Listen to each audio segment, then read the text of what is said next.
So welcome everybody. I'm very grateful to be here.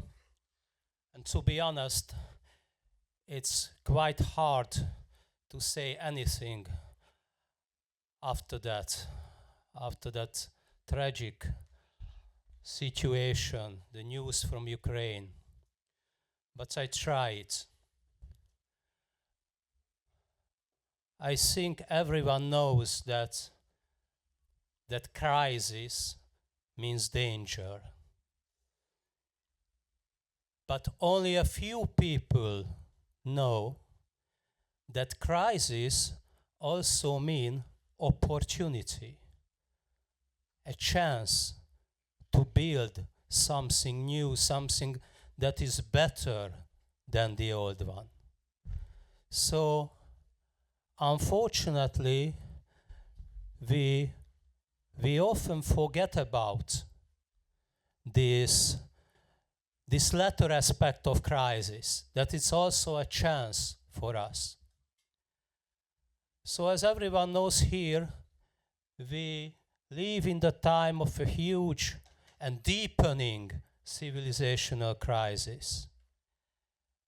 And the environmental crisis is just a symptom of it. Maybe the most important symptom, but just a symptom. And it's absolutely, completely understandable that in these times, many people feel despair, hopelessness. They give up the hope of a livable world. Also, a significant portion of the environmental movement shifted toward adaptation, toward the adaptation strategy, which means that they say that we cannot change the world, only adapt, and we give up on acts on mitigation. We give up on reducing harms. We give up on building a new world, a better world. But we try only to survive, adapt and survive. Or at least they consider the acts of mitigation, the acts of reducing harms, useless. Well, this phenomenon is very dangerous, very, very dangerous, threatening phenomenon. It is dangerous because if we give up on mitigation, we give up on reducing harm, give up on slowing down the destructive processes, we will be unable to adapt as well, because the destructive processes will be too fast to adapt. So we should find a balance between adaptation and mitigation. We should aim this balance. And this phenomenon is not only dangerous, but it also can be called the betrayal of the ecological thought. Betrayal, because the ecological thought is about loving life, our own life, the life of other people, and the life of other creatures as well. And also protecting life, our own life, the life of other people, and the life of other creatures. And the ecological thought is about this. And if we say that we will only adapt, we give up on this, we betray this. And that's why we should hold on to it because the ecological thought, because it's about the love of life. It's a very powerful idea and a very, very important idea for all of us. We should stick to it.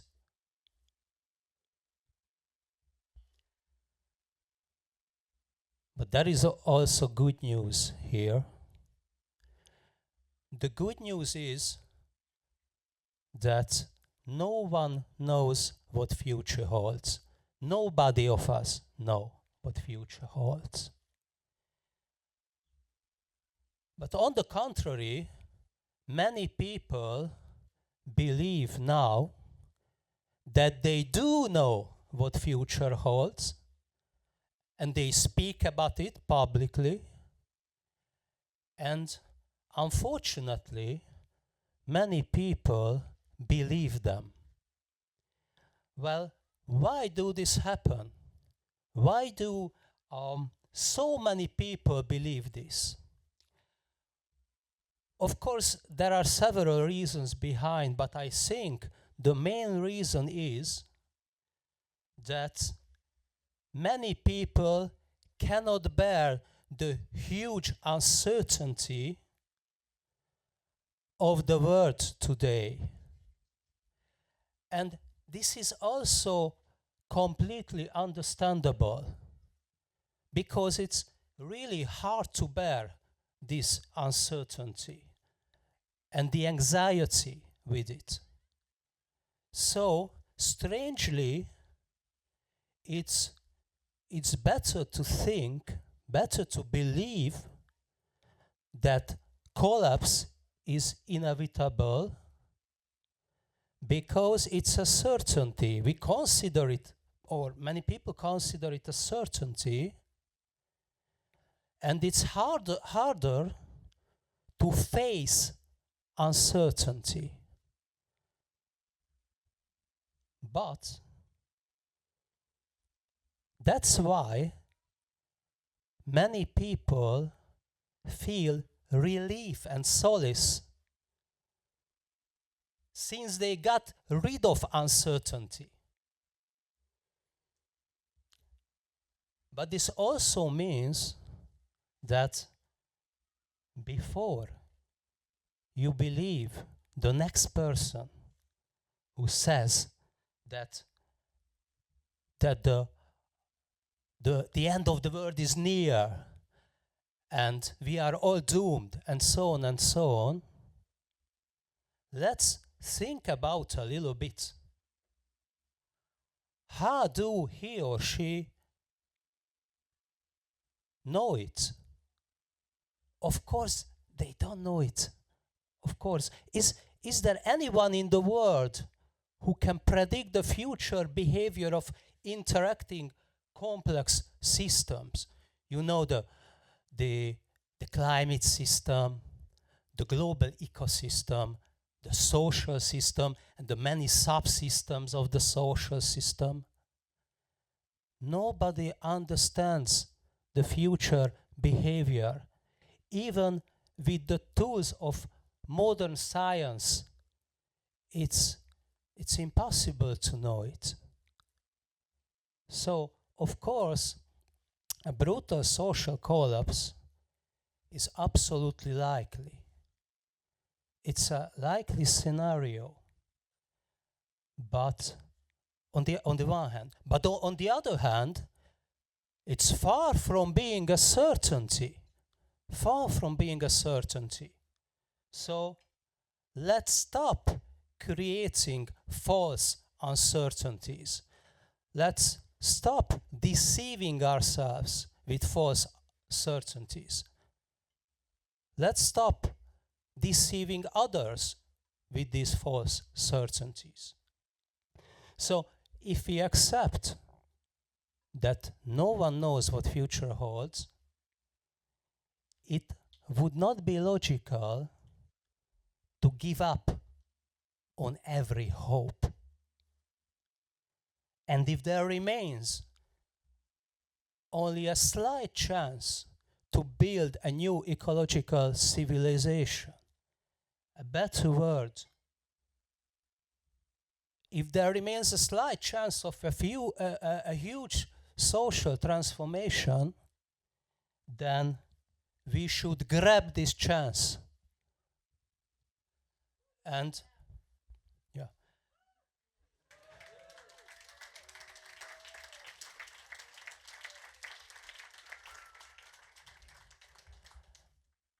And we should try to curve the negative trends.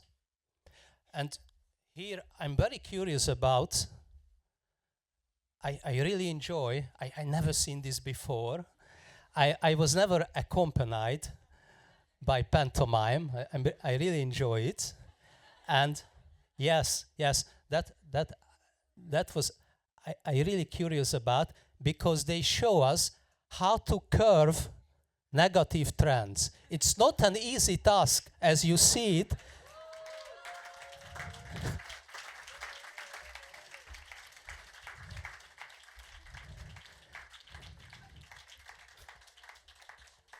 Thanks. So this is an enormous task, a gigantic task, but not an impossible one, as you've seen, not an impossible one. They managed to do it.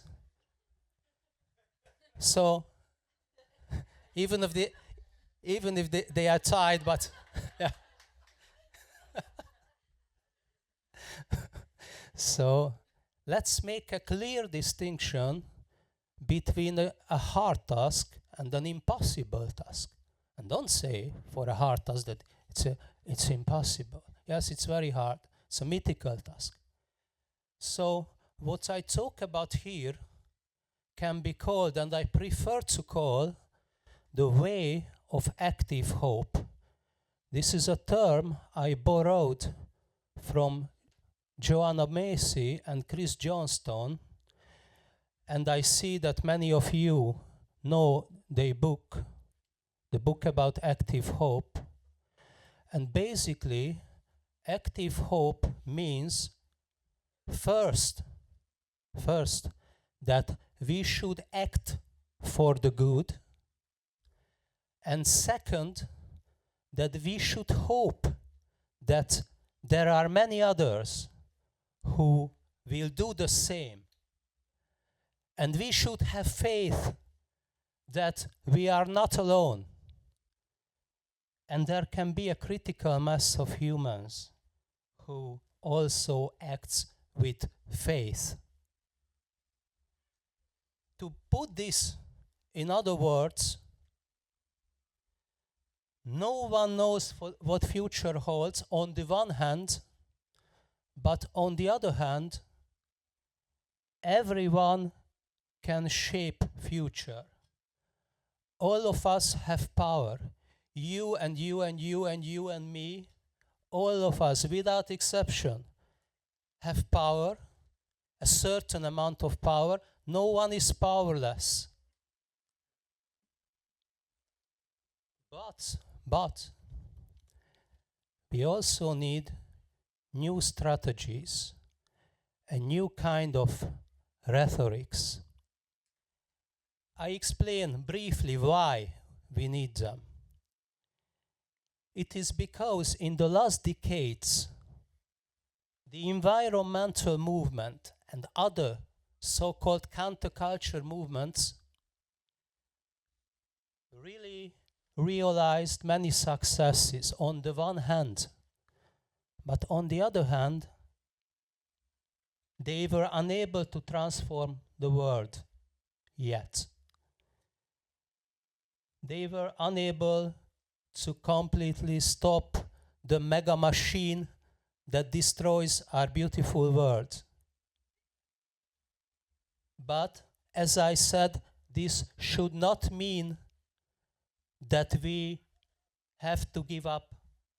We have to give up hope. We should still love life, protect life. We should still stick to the ecological thought and hold on to our deep values. But at the same time, we should desperately search for new new ways, new strategies to do this, or at least try to lean on all the strategies that were not used enough. I tell you shortly two examples, two important examples for this. My first example is about democracy. Instead of trying to convince governments to act properly, or trying to grab power just like green parties do, political parties do, it would be much better to act for the decentralization of power.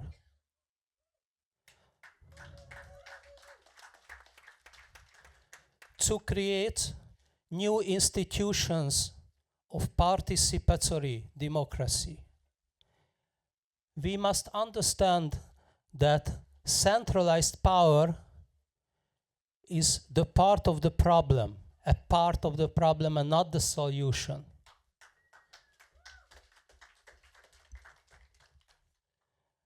And the second example is that we should act for redefining good life, redefining what good life is on a social level.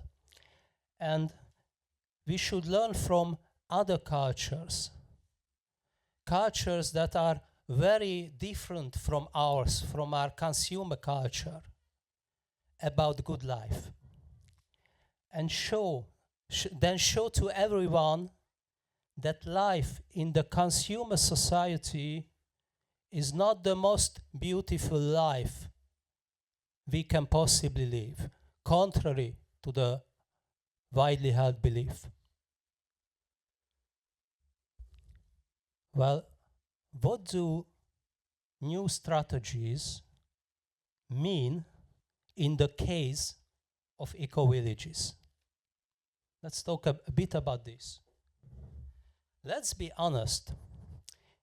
It's very unlikely that ecovillages will ever be more than a subcultural phenomenon. It's sad. This is a problem. This is a problem because ecovillages represent crucially important ideas that should break into the mainstream. What are these ideas? I mention only one, which is the most important for me.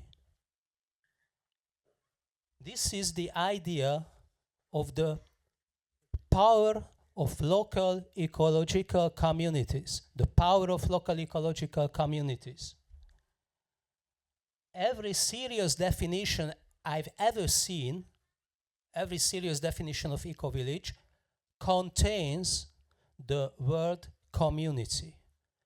And as you know it, ecovillages are very much about reversing the atomization of society. So why should we limit the idea of local ecological communities to villages inhabited by only ecologically conscious people? Local ecological communities are possible everywhere, in every kind of locations, from villages to large cities. Okay, they are not so tight communities, like an eco-village community, since they don't live together, with the only exception, I think, of co-housings in towns and cities. But the other local ecological communities, they don't live together, so not so tight communities.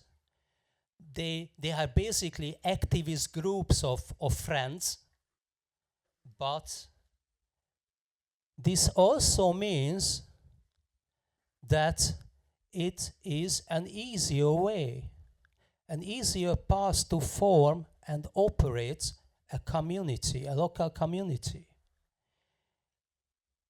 And that's why this is not only for hardcore green guys and girls. And it's also an easier path because capital is not needed. For instance, we don't need to buy a land. And it's also an easy way because the sacrifice of moving is not necessary. You can stay put where you live and find the other green guys and girls. So this is an easier path that might be walked by masses of people, unlike eco-villages. And also, these communities would be able to transform those locations, those villages and towns and cities, so they can be considered crystal growing seeds of a new ecological civilization. So if I were the eco-village movement, I would try to transform into a movement with a wider scope, a movement of local ecological communities aiming for a new lifestyle in every kind of places, from villages to cities. 17 years ago, I launched a program here in Hungary, which is called the Small Communities Program. And last night, we tried the pronunciation of its Hungarian name with non-native speakers. It's a big challenge. So it is called Kisközösségi Program in Hungarian. Maybe you can try it. Kisközösségi. So kis means small, közösség means community. Program means. So this is a research program as well as an action program. And our main aim is to help the formation and the operation of local ecological communities in Hungary, in every kind of locations. And we have several projects, but I will mention only one, which is now the most important for us, which is a network of local ecological communities from eco-villages to cities. And we launched this network 7 years ago. And we, members of this network, meet 3 times in a year, personally, for 1 or 2 days. And the communities share knowledge, share experiences, and occasionally we also invite experts, and we have a conversation, and we learn together. And particularly, we also help young communities, very young, starting communities. This is maybe one of the most important part of this network. And we also have mailing list and newsletter and so on. 7 years ago, we began with 5 communities. Now we have about 40, 42 or so. So this is expanded quite a lot. And I wonder that it would be great to have a network like this in Europe, or a region of Europe, or maybe a worldwide networks in some time. So this is a wide scope, but these communities are tied together by the idea of community, the power of local ecological communities. So the main point is that it doesn't matter where you live, be it a village, be it a small town, be it a big city. What is important, that you should believe in the power of local ecological communities, and that these communities that try to realize a new lifestyle can be the crystal growing seeds of a new ecological civilization. And we should not lose our faith in this idea. And remember that every crisis is an opportunity as well, not just a danger. And remember that we all have power, and as you have already seen, we can curve trends. Thank you very much.